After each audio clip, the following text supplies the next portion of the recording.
Gak dibantu, tapi oleh Allah diberi kekuatan luar biasa.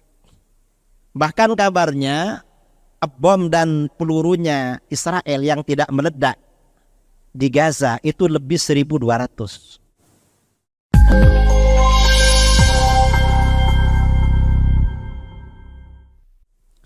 Ada satu hadis yang diriwayatkan oleh para ulama di dalam kitab-kitab hadis. Rasulullah SAW bersabda, "La tazalu ta'ifatun min ummati 'alal haqqi wahirin wa li'aduwwihim qahirin." Akan selalu ada satu golongan dari umatku. Mereka ini tampil memperjuangkan kebenaran. Golongan ini selalu tampil membela, memenangkan, memperjuangkan kebenaran. Wa li'aduwwihim qahirin. Dan kepada musuh-musuhnya, golongan ini dapat menekan, dapat melakukan perlawanan. La yadurruhum man khalafahum. Dalam satu riwayat, man khadhalahum.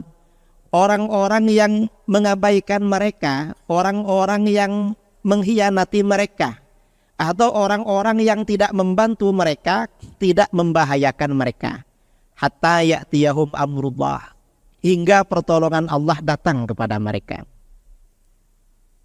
Para sahabat bertanya, "Ainahum ya Rasulullah?" Mereka ada di mana, hai Rasulullah? Rasulullah SAW menjawab, "Hum bi Baitil Maqdis wa aknafiha." Mereka ada di Baitul Maqdis dan area-area sekitarnya. Ini ahlul haq akhir zaman. Siapa ini? Umat Islam yang ada di Palestina, ada di Masjidil Aqsa dan area-area sekitarnya, termasuk umat Islam yang ada di jalur Gaza. Kita ingat kemarin menjelang akhir Ramadan, umat Islam di Gaza dan Masjidil Aqsa berperang melawan Israel.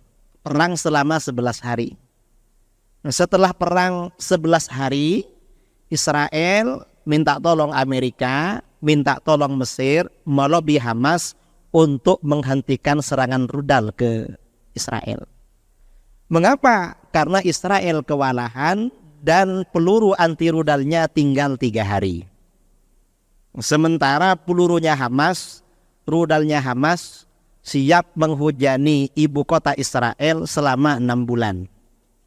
Tiap hari. Takbir. Ini siapa ya umat Islam yang ada di sana? Dalam hadis ini satu golongan dari umatku selalu tampil membela kebenaran. Dan mereka menekan musuhnya. Musuhnya ini punya senjata paling canggih seluruh dunia, Israel. Israel ini senjatanya paling canggih. Karena anak emas Amerika.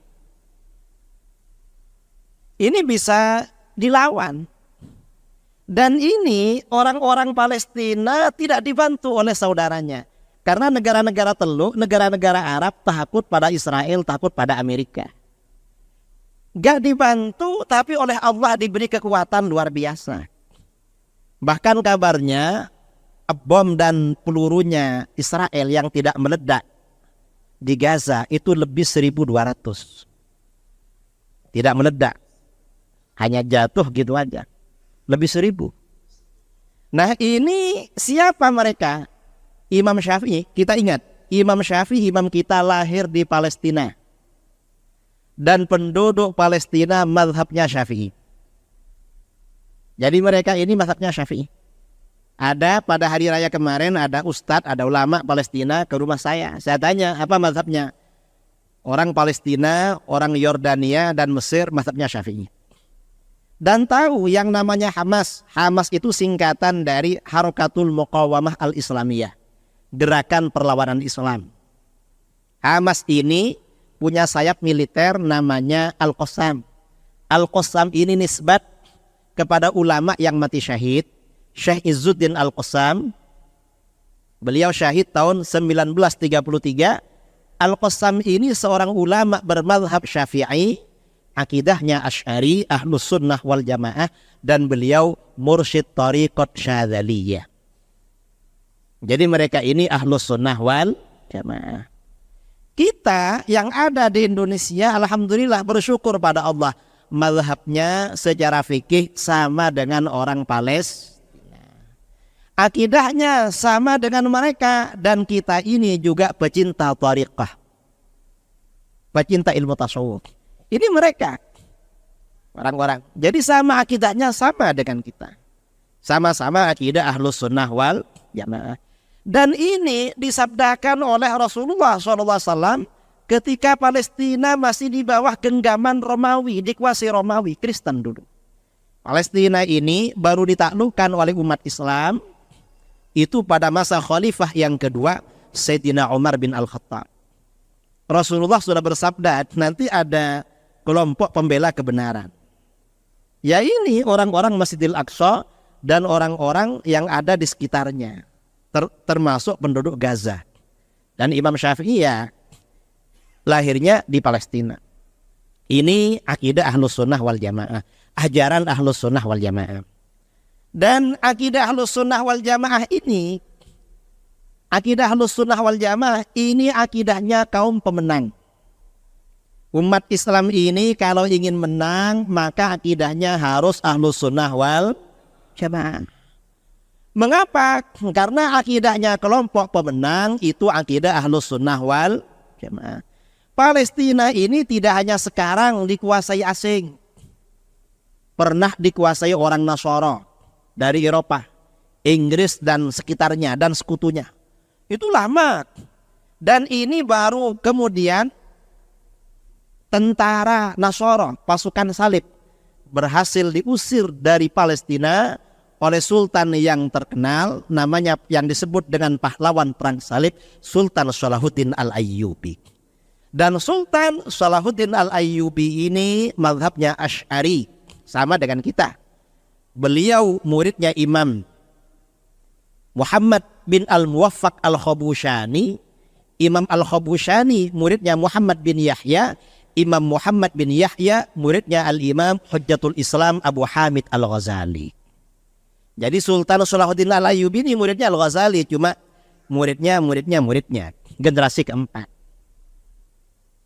Beliau Ahlus Sunnah wal Jamaah. Ini salah satu kembali kepada yang tadi ya. Artinya apa? Di antara standar kebenaran ajaran Ahlus Sunnah wal Jamaah adalah para pejuang Palestina. Mereka mazhabnya sama kita, sama dengan kita. Lalu bagaimana dengan orang-orang Wahabi? Orang-orang Wahabi di Saudi mengejek pejuang Palestina. Ketika negara-negara lain, umat Islam di Kuwait, di Mesir, di Qatar, di Turki, negara-negara lain mengumpulkan donasi untuk Palestina, Arab Saudi melarang bantuan untuk Palestina. Mengapa? Karena dia Wahabi. Wahabi tidak dimuliakan oleh Allah membantu saudaranya. Ini Palestina sama dengan kita. Nah, akidah Ahlus Sunnah wal Jamaah ini harus kita kokohkan, harus kita perkuat. Apa akidah Ahlus Sunnah wal Jamaah? Kita pada malam ini kan mengukuhkan akidah Ahlus Sunnah wal Jamaah. Akidah Ahlus Sunnah wal Jamaah ini ada tentang ketuhanan, uluhiyah, ada tentang nubuwah, tentang kenabian. Kemudian juga ada tentang ghaibiyat, perkara-perkara gaib. Kemudian ada perkara-perkara sam'iyat, hal-hal yang wajib kita yakini dasarnya dari Al-Quran dan hadis. Nah, sekarang kita akan mencoba apa akidah Ahlus Sunnah wal Jamaah tentang ketuhanan. Ini yang akan kita kokohkan pada malam ini.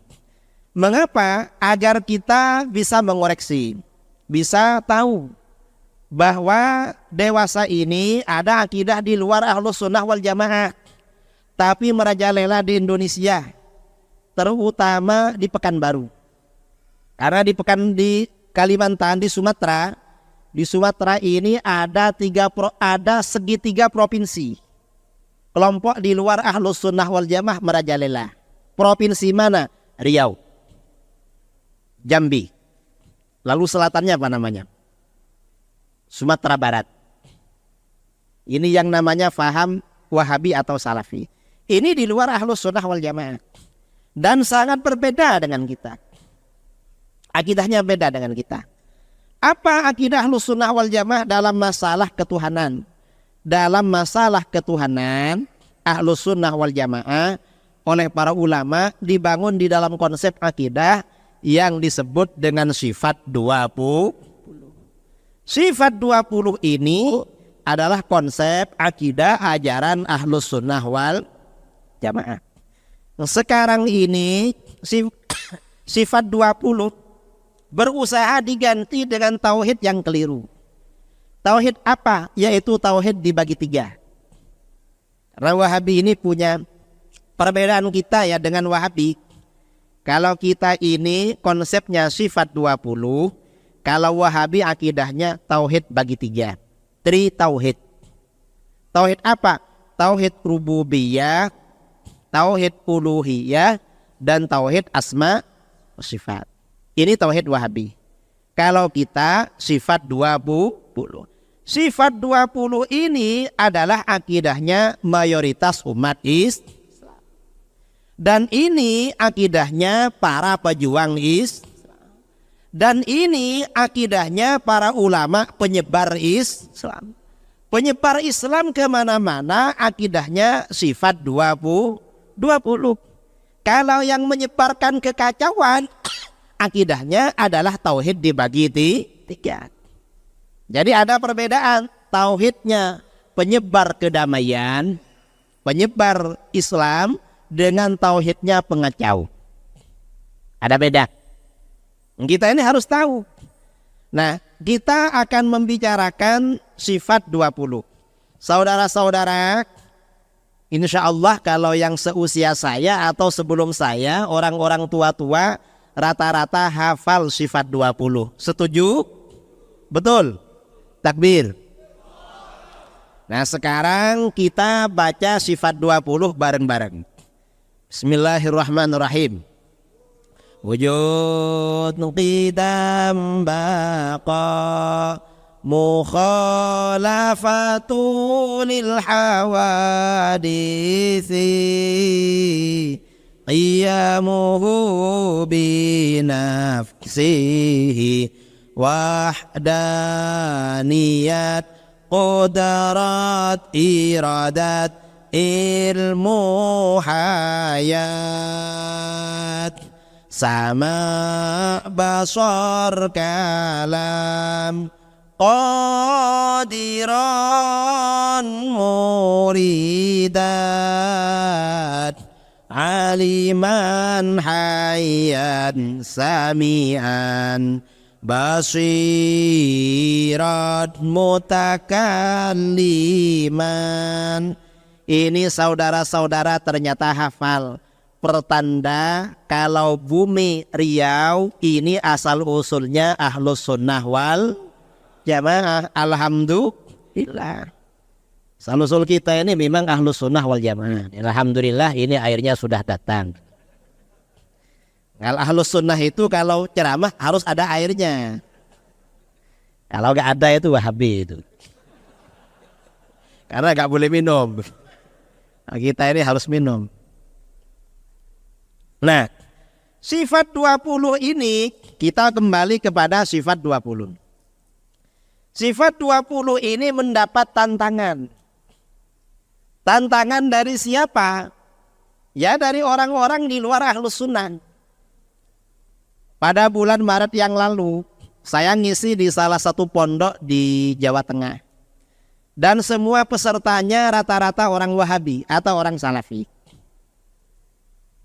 Mereka minta saya berbicara perbedaan akidah Ahlus Sunnah dengan Wahabi. Saya katakan perbedaannya simpel. Kita ini konsepnya adalah sifat 20.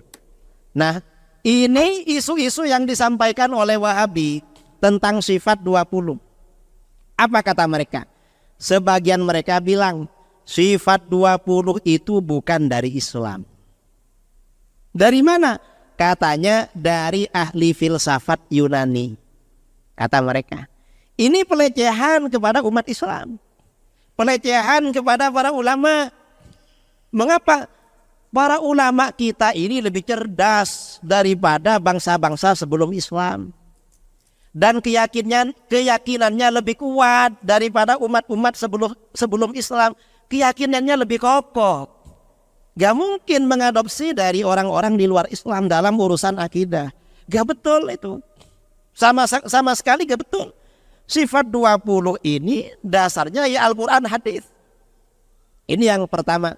Ada lagi orang Wahabi yang bilang, apa kata mereka? Ustaz, kenapa sifat wajib bagi Allah 20?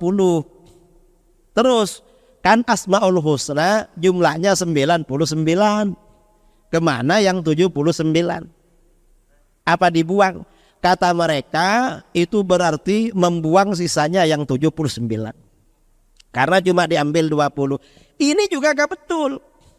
Karena para ulama Ahlus Sunnah wal Jamaah banyak yang menulis kitab-kitab syarah Asmaul Husna. Imam Al-Ghazali punya kitab namanya Al-Maqsadul Asna fi Syarhi Asma'illahil Husna. Apa kata beliau? Ternyata sifat 20 ini setelah dikaji secara mendalam, Asmaul Husna yang jumlahnya 99, setelah dikaji secara mendalam, isinya bermuara merujuk kepada sifat 20 memang.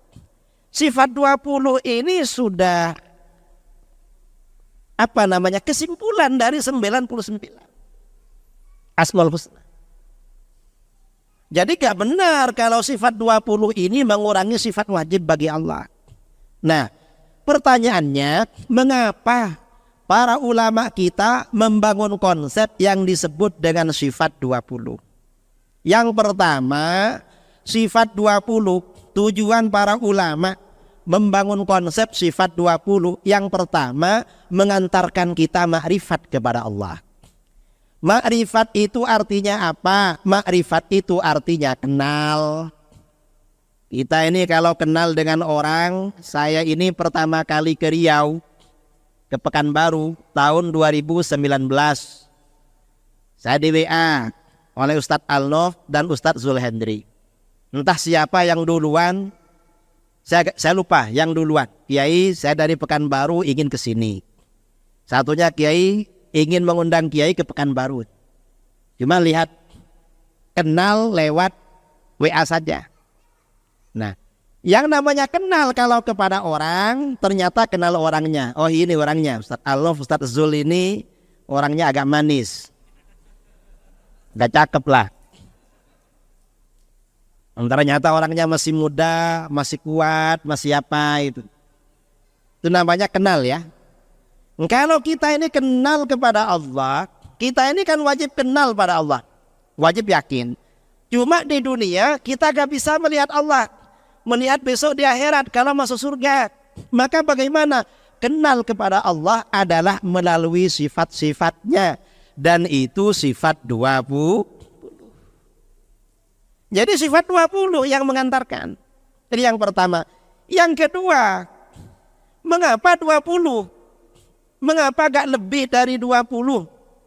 Kata para ulama, sifat 20 ini batas kemampuan akal manusia dalam rangka makrifat pada Allah. Lebih 20 kita gak mampu. Gak mampu. Kata para ulama, paling mampu kita 20, lebih dari 20 gak mampu. Zambian itu kan kenal dengan saya. Mungkin waktu khutbah dulu, atau kuliah pertama, kedua dulu, atau di masjid-masjid sekitar Pekanbaru dulu akhirnya kenal. Tapi kan perkenalannya pada saya kan terbatas. Kan gak tahu semua kan. Saya dulu sering ngisi acara-acara mungkin kira-kira 9 tahun lalu. 9 tahun atau 8 tahun. Kalau acara ibu-ibu itu atau acara para asatid, para kiai, saya tanya, ini hadirin kenal enggak sama saya? Kenal Pak Kiai katanya. Betul, kenal. Saya mau tanya, saya ini sudah kawin apa belum? Waktu itu ada yang bilang sudah, ada yang bilang belum. Waktu itu. Padahal waktu itu anak saya baru 4. Anak baru 4 dikira belum kawin. Habis ceramah ada kiai tanya, Pak Kiai mau enggak sama keponakan saya katanya. Saya gak ngerti apa beliau husnudzon saya belum punya atau memang disiapkan untuk yang muda. Saya gak tahu itu. Artinya ya gak tahu. Orang artinya apa? Orang, kemampuan orang, pengenalan orang pada orang itu terbatas. Terbatas. Apalagi ma'rifatnya, pengenalannya kepada Allah. Ini yang kedua. Yang ketiga, mengapa sifat 20? Sifat 20 ini juga merespon penyimpangan-penyimpangan aliran di luar Ahlus Sunnah wal Jamaah. Ini yang jawaban, tanggapan, respon. Yang keempat, mengapa sifat 20? Sifat 20 ini jawaban terhadap soal-soal yang mendasar tentang Allah. Kita ini kalau berkenalan dengan orang, siapa namamu? Dari mana asalmu? Tinggal di mana sekarang? Umur berapa sekarang? Kerjanya apa? Kan begitu. Sifat 20 itu juga begitu. Sehari semalam kita ini diperintahkan dan dianjurkan beribadah pada Allah. Mau ke masjid, baca doa. Mau naik masjid, baca doa. Turun dari masjid, ada doanya lagi. Lalu singgah di rumah makan, mau minum, baca doa. Habis makan, baca doa lagi. Kemana-mana baca doa. Pasti pertanyaan pertama, apakah Allah itu ada? Jawabnya adalah sifat wujud. Sifat wujud. Apa dalil wujudnya Allah? Dijawab oleh para ulama, Allah itu punya sifat wujud. Sifat wujud itu wajib bagi Allah. Karena sifat wujud ini wajib, wujud itu artinya ada. Karena sifat ada atau wujud ini wajib bagi Allah, maka kebalikan dari wujud yaitu adam, tiada, mustahil bagi Allah. Dalilnya mana? Dalilnya Al-Quran, hadis. Al-Quran dari awal sampai akhir yang dibicarakan itu zat Allah, nama Allah, sifat Allah, perintah Allah, larangan Allah, janji-janji Allah, ancaman Allah, makhluk-makhluk Allah. Dari awal sampai akhir itu. Hadis juga begitu. Tentang Allah semua. Cuma biasanya para ulama di dalam kitab-kitab tauhid, dalil yang disampaikan itu dalil akli. Dalil yang pendekatannya rasional. Mengapa dalil akli? Karena kalau dalil akli ini langsung mengantarkan pada keyakinan. Langsung. Itu kalau dalil akli. Kalau Al-Quran, hadis, ini hanya khusus orang yang beriman pada Al-Quran dan hadis. Sementara umat Islam ini kan punya misi, wajib menyebarkan agamanya kepada orang di luar Islam. Orang di luar Islam gak percaya pada Quran dan hadis, tapi mereka percaya pada argumen rasional, dalil-dalil akli. Karenanya para ulama kita membekali kita dengan dalil akli. Kalau ditanya apa dalil wujudnya Allah, di dalam kitab tauhid biasanya dijelaskan dalil wujudnya Allah adalah adanya alam. Alam itu artinya apa saja yang ada selain Allah, itu alam. Kita alam, benda-benda ini alam, cahaya ini alam, bumi, matahari, bulan, langit, bintang-bintang, semua isinya adalah alam. Dalil adanya Allah, adanya alam. Kok bisa adanya alam menjadi dalil adanya Allah? Bisa. Mengapa? Karena alam ini perkara yang baru. Apa buktinya alam ini baru? Buktinya alam ini selalu berubah. Apa saja yang ada di jagat raya ini berubah. Kita berubah. Air berubah. Benda-benda berubah. Tembok semuanya berubah. Semuanya berubah. Sesuatu yang berubah itu berarti asalnya tidak ada lalu ada. Berarti apa saja yang berubah ini sifatnya adalah baru. Apa saja yang ada ini asalnya tidak ada lalu ada. Setiap sesuatu yang asalnya tidak ada lalu ada, pasti ada yang mencipta, dan itu adalah Allah. Ada yang bertanya, apa tidak mungkin alam jadi sendiri? Gak mungkin alam jadi sendiri. Mengapa tidak mungkin? Alam jangankan menciptakan dirinya, alam ini menciptakan dirinya sendiri gak mampu. Jangankan menciptakan dirinya, menjaga eksistensi dirinya agar tidak berubah gak mampu. Alam ini, manusia ini kata Sayyidina Ali, batas ketinggian fisiknya usia 22 tahun. Kalau sudah usia 22 tahun nggak bisa tambah tinggi. Kamu kalau ada usianya belum 22 tahun masih ada bertambah. Entah setengah senti, 2 senti atau berapa.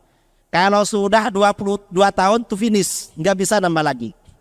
Kalau puncak kecerdasan akal, otak itu usia 27 tahun.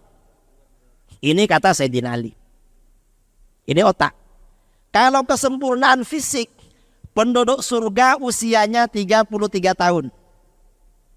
Jadi besok kamu kalau masuk surga, yang belum sampai 33 naik menjadi 33.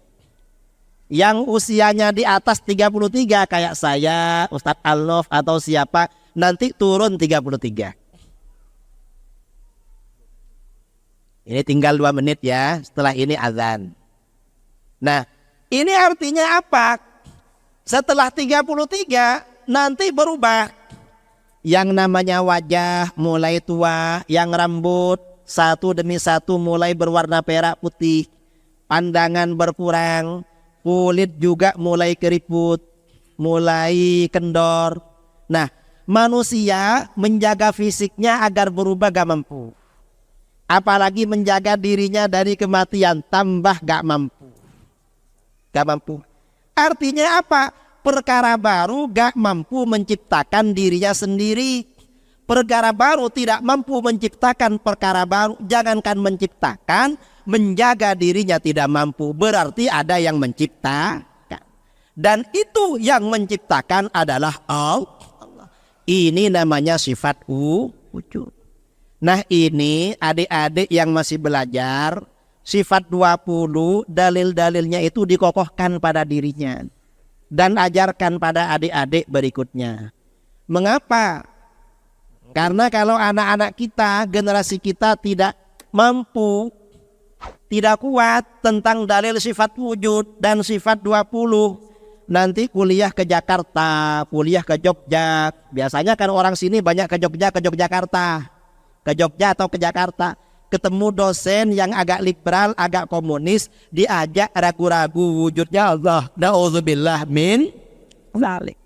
Ini pentingnya kita mengokohkan akidah Ahlus Sunnah wal Jamaah. Karena ini waktunya sudah waktu Isya ya. Kita nanti diperpanjang pada Isya. Setelah Isya kita perpanjang pengokohan akidah Ahlus Sunnah wal Jamaah. Yang punya pertanyaan catat semuanya, nanti serahkan kepada panitia, nanti akan dibacakan. Dari saya kita break dulu untuk azan dan sholat Isya. Wal afwu minkum. Assalamualaikum warahmatullahi wabarakatuh.